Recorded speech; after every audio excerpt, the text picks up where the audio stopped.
Class good morning. Class 8 की book है ये और क्लास 8 के संस्कृत में हम लोगों ने 4 चैप्टर कंप्लीट कर लिया है। आज हम लोग चैप्टर 5 पढ़ेंगे जो हमारा एक श्लोक है और उस श्लोक में क्या है ये हम आपको बताएंगे। चैप्टर 5 आपका ये आप देख रहे हैं सुभाषित संग्रह है। ये सुभाषित श्लोक, इसमें जो है आपके पूरे श्लोक दिए हुए हैं। 10 श्लोक है, 1 से लेके 10 तक के श्लोक है। उसके बाद आपके वर्ड मीनिंग और अलग एक्सरसाइज जो भी होते हैं वो सारी चीज़ें दी गई हैं। यहाँ पे हम लोग जो है सबसे पहले इस श्लोक को पढ़ेंगे और उसका अर्थ जानेंगे कि उसका मतलब क्या होता है। पहला श्लोक है हमारा, उद्यमेन ही सिद्ध्यन्ति कार्याणि न मनोरथः न ही सुप्तस्य सिंहस्य प्रविशन्ति मुखे मृगा। इसको लिखने का तरीका जैसे पहले आप 7th क्लास 6th क्लास में लिखते थे वैसे ही लिखेंगे। थोड़ा सा इसका वर्ड्स लिखेंगे, फिर डैश डैश करेंगे, उसके बाद आप लास्ट वाला वर्ड लिखेंगे। ये आपको PDF के थ्रू इसका अर्थ जाएगा, लेकिन हम आपको इसको पढ़ा करके एक बार समझा रहे हैं, इसे ध्यान से देखिएगा, ठीक है। तो क्या बताया हमने कि उद्यमेन ही सिद्ध्यन्ति कार्याणि न मनोरथ न ही सुप्तस्य सिंहस्य प्रविशन्ति मुखे मृगा। कहने का यह अर्थ है कि अब उद्यमी मनुष्य जो होता है, जो उद्यमी मनुष्य होता है यानी परिश्रमी मनुष्य के पास जो होता है वह कैसे अपना कार्य करता है ये चीज़ दर्शाता है। उद्यमेन ही सिद्ध्यन्ति कार्याणि न मनोरथ न ही सुप्तस्य सिंहस्य प्रविशन्ति मुखे मृगा। मनुष्य को कर्म करने पे ही उसकी फल की प्राप्ति होती है। जब आप परिश्रम करते हैं तभी आपको फल की प्राप्ति होती है। आपके सोए रहने से कोई भी चीज़ आपके पास नहीं आती है।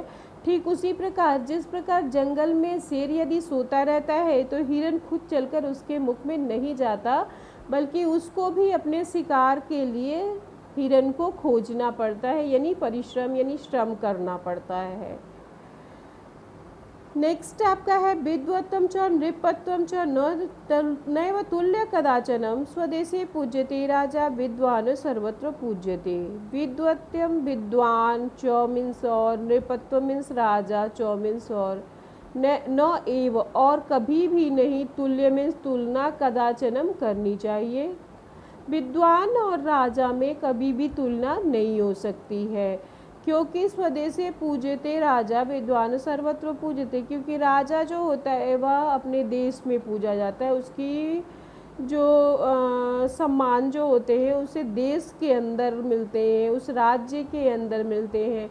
लेकिन एक गुणज्ञ व्यक्ति जो है, एक विद्वान व्यक्ति जो है, उसकी पूजा जो है सर्वत्र सभी जगहों पे की जाती है, देश विदेश या उसके प्रांत या अदर कहीं भी, क्योंकि वह सम्मानित व्यक्ति होता है, उसके पास गुण होता है, उसके पास विद्या होती है, वह कहीं भी अपनी इस अनुपम छवि को दिखा सकता है, इसलिए उसे सर्वत्र पूजा जाता है।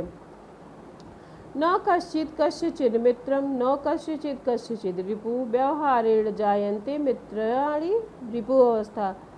कह रहा है कोई आपका शत्रु नहीं होता, कोई आपका मित्र नहीं होता। किसी को भी शत्रु और मित्र बनाने के लिए आपका स्वयं व्यवहार, आपका अपना व्यवहार ही निर्भर करता है। आपके व्यवहार पे ही ये निर्भर करता है। व्यवहारेण जायन्ते मित्राणि रिपु अवस्था, कि आप किसको अपना शत्रु बनाते हैं और किसको अपना मित्र बनाते हैं। यदि आप मधुर व्यवहार करते हैं तो सभी आपसे जो है प्रसन्नचित रहते हैं, खुश रहते हैं, किसी को कोई परेशानी नहीं होती। लेकिन जब आपका व्यवहार ही गलत होगा तो अगला आपका मित्र न बन करके शत्रु बनने पे मजबूर हो जाएगा। इसलिए आपका स्वयं का व्यवहार ही आपके शत्रु और मित्र बनाने के लिए मजबूर करते हैं। कोई आपका मित्र और शत्रु नहीं होता है। 4th नंबर है आपका, उद्योगे नास्ति दारिद्र्यम जपतो नास्ति पातकम, मौनेन कलहो नास्ति, नास्ति जागरिते भयम, उद्योगे नास्ति दारिद्र्यम। जपतो नास्ति पातकम, मौनेन कलहो नास्ति, नास्ति जागरिते भयम। क्या कह रहा है आपके फोर्थ वाले श्लोक में? ये मैंने आपको पढ़ के बता। उद्योगे नास्ति कह रहा है उद्यमी मनुष्य के पास दरिद्रता नहीं रहती, दारिद्र्यते नास्ति, दरिद्रता नहीं रहती। जपतो नास्ति पातकम, और उद्यमी मनुष्य के पास क्या नहीं रहता? दरिद्रता नहीं रहती है। और जप करने वाले मनुष्य के पास पाप नहीं आता है, उसके पास पाप नहीं रहता है। मौन रहने वाला, मौने न कलहो नास्ति, जो व्यक्ति मौन रहता है, चुप रहता है, शांत रहता है, उसके पास लड़ाई झगड़ा नहीं होता है। और नास्ति जागरिते भयम, और जो सजग रहता है, जो जागता रहता है, सचेत, जागता से मतलब सजग रहता है, सतर्क रहता है, सचेत रहता है, वह व्यक्ति के पास जो है भय नहीं होता, अर्थात वह भय से मुक्त रहता है। समझ में आया आपको ये श्लोक? क्या उद्यमी मनुष्य के पास दरिद्रता नहीं होती, जप करने वाले के पास पाप नहीं आता, मौन रहने वालों के पास लड़ाई झगड़ा किसी प्रकार का कलह नहीं होता, और सतर्क रहने वालों के पास कभी भी भय नहीं आता। नेक्स्ट आपका है अधमा धनम इच्छन्ति धनम मानम च मध्यमा उत्तमा मानम इच्छन्ति मनोहि महतम धनम। अधमा यानी जो व्यक्ति तुच्छ हैं, छोटे हैं, छोटे लोग जो होते हैं वह सिर्फ धन की इच्छा करते हैं, जबकि मध्यम कोटि के व्यक्ति जो होते हैं वह सम्मान, धन और सम्मान दोनों की इच्छा करते हैं। अधमा धनम इच्छन्ति धनम मानम च मध्यमा। अधमा यानी छोटे लोग जो होते हैं वह धन की इच्छा करते हैं, लेकिन मध्यम कोटि के जो व्यक्ति होते हैं वह धन और मान यानी सम्मान दोनों की इच्छा रखते हैं। वह किसकी इच्छा रखते हैं? धन और सम्मान दोनों की इच्छा रखते हैं। और वहीं एक उच्च कोटि का व्यक्ति अपने सम्मान को महत्व देता है, या उसके लिए उसका सम्मान मायने रखता है, क्योंकि सम्मान जो है वह धन से मूल्यवान है, बलवान है। उत्तम व्यक्ति के मन में जो इच्छा होती है वह अपने मान को ज़्यादा महत्व देता है, अपने सम्मान को ज़्यादा महत्व देता है, क्योंकि मान यानी सम्मान जो है वह धन से ज़्यादा मूल्यवान है। ये हो गया आपका श्लोक 5। श्लोक 6 क्या है आपका? अर्थनाशम मन संतापम गृहे दुश्चरितानि च वांचम चापमानम च मतिमान च न प्रकाशयते। क्या कह रहा? अर्थनाशम यानी अपने जीवन में क्या करना है, अपने जीवन में व्यक्ति को क्या करना चाहिए इसके बारे में बताया गया है। इसमें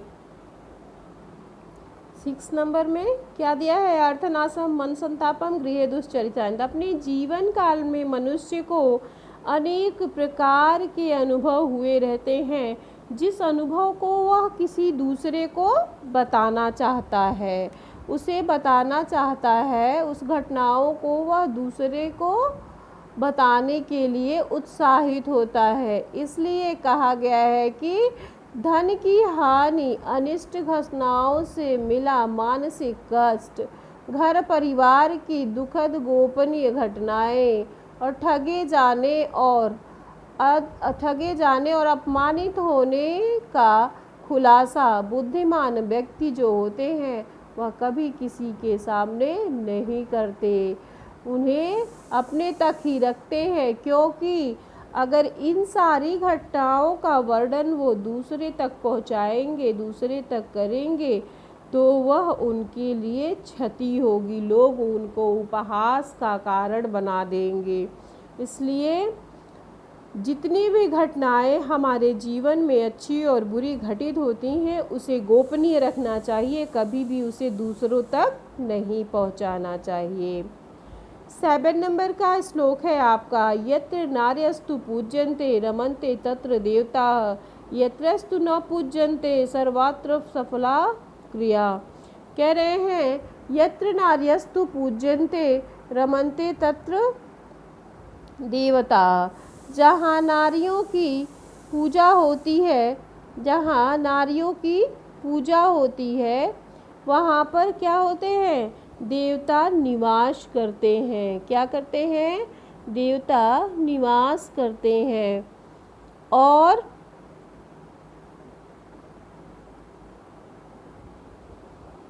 यत्र नार्यस्तु पूज्यन्ते रमन्ते तत्र देवताः, जहाँ औरतों की, नारियों की, महिलाओं की पूजा नहीं की जाती है वहाँ किए गए सर्वस्त्र कार्य जो होते हैं वह असफल हो जाते हैं, निष्क्रिय हो जाते हैं, उसमें सफलता नहीं मिलती है।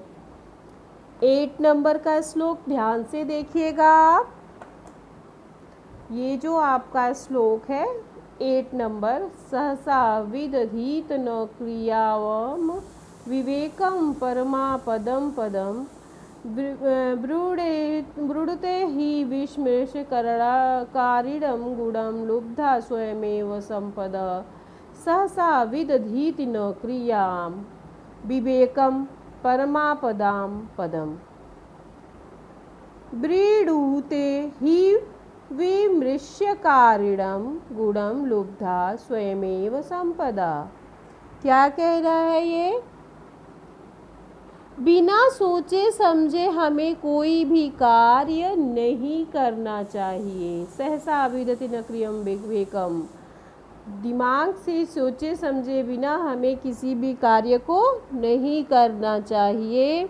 हर कार्य को हमें, क्योंकि जब हम विवेक से काम नहीं करते हैं तो हम अनेक प्रकार की परेशानियों से घिर जाते हैं, उस अनेक परेशानियों से गुजरना पड़ता है। वही जो व्यक्ति कह रहा है वृणेत ही विष्णुम कारिणम गुणम लुब्धा स्वयमेव संपदा, और वही जो व्यक्ति गुण से, विवेक से कार्य करते हैं, जो व्यक्ति सोच समझ कर कार्य करते हैं, वह अपने विवेक से काम करते हैं, वह हर तरफ से संपन्न होते हैं, अर्थात सभी तरफ से लाभान्वित होते हैं और परेशान नहीं होते हैं।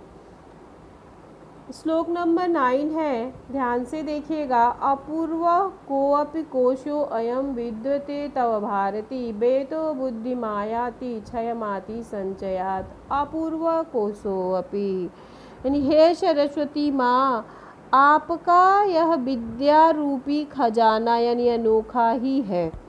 अपूर्व कोशोऽपि, कोश यानी खजाना, अपूर्व मीन्स पुराना। आपका यह जो विद्या रूपी खजाना है वह क्या है, अनेक अनोखा ही है। यह खजाना, आपका जो विद्या रूपी खजाना है वह अनोखा है। इसे जितना ही हम खर्च करते हैं उतना बढ़ता है, और इसे जितना ही हम संचित करने की कोशिश करते हैं यानी बचा कर रखते हैं उतने ही समाप्त होता जाता है, अर्थात बांटने से बढ़ता है और संचित करने से हमारी हानि होती है, विद्या की क्षति होती है इसकी। और लास्ट श्लोक जो है आपका वो है, नमन्ति फलिनो वृक्षा नमन्ति गुणिनो जना, शुष्क वृक्षाश्च मूर्खाश्च नो नमन्ति कदाचनम। नमन्ति फलिनो वृक्षा नमन्ति गुणिनो जना, शुष्क वृक्षाश्च मूर्खाश्च नो नमन्ति कदाचनम। कह रहे हैं कि नमन्ति फलिनो वृक्षा, फलिनो यानी फल लगा हुआ वृक्ष, नमन्ति मीन्स झुकना, गुणिनो मीन्स गुणवान व्यक्ति, शुष्क वृक्ष यानी सूखा हुआ पेड़, मूर्ख व्यक्ति, कदाचनम कभी भी नहीं, यानी फल लगा हुआ वृक्ष जो है वह झुक जाता है। विद्वान व्यक्ति दूसरे यानी अगुड़ी जो होते हैं, जो गुणवान नहीं होते, उनके सामने झुक जाते हैं, लेकिन सूखा हुआ पेड़ और मूर्ख व्यक्ति जो होते हैं वह कभी किसी के सामने नहीं झुकते हैं। मेरी वॉइस आप तक पहुंच गई होगी। और एक बात ध्यान रखिएगा, अगर इस श्लोक में पढ़ाते समय मेरे ब्लर किया है तो मैं एक बार दिखा दे रही हूँ, लेकिन मुझे इतना उम्मीद है कि सभी के पास अपनी बुक होगी, और जिन जिन के पास बुक होगी वो सारे लोग अपनी बुक के हिसाब से ही अपने कार्य को करेंगे। तो अपनी बुक से आप एक बार मेरी वॉइस को सुनने के बाद एक बार ज़रूर पढ़िएगा, और उसके बाद जो पीडीएफ आपका जाएगा उससे आप पीडीएफ कीजिएगा। आपको एक चीज़ बता दें कि आप कभी भी श्लोक वाले चैप्टर से एक्सरसाइज नहीं करते, सिर्फ वर्ड मीनिंग करते हैं। ठीक वैसे ही इस चैप्टर से भी आपको जो है श्लोक का पीडीएफ जाएगा, इसके भावार्थ का। वर्ड मीनिंग आपको बुक से ही पढ़नी होगी। वर्ड मीनिंग आपका जो है वो यहाँ पे है, ये देख लीजिए। इन वर्ड मीनिंग को आपको बुक में ही रहने देना है और बुक में से ही पढ़ाई करनी है, ठीक है। तो वर्ड मीनिंग को आपको कहाँ से पढ़ना है, बुक के अंदर से पढ़ना है। और श्लोक को एक बार आप स्वयं जो है जब भी आप इस क्लास को देखें तो आप जो है इसे ध्यान से एक बार अपनी बुक से मैच कराते हुए पढ़ते हुए चलें, ठीक है। इसी के साथ हमारा आज का ये क्लास जो है चैप्टर 5 का यहीं पे समाप्त होता है। नेक्स्ट क्लास में आपसे फिर से मुलाकात होगी, तब तक के लिए धन्यवाद।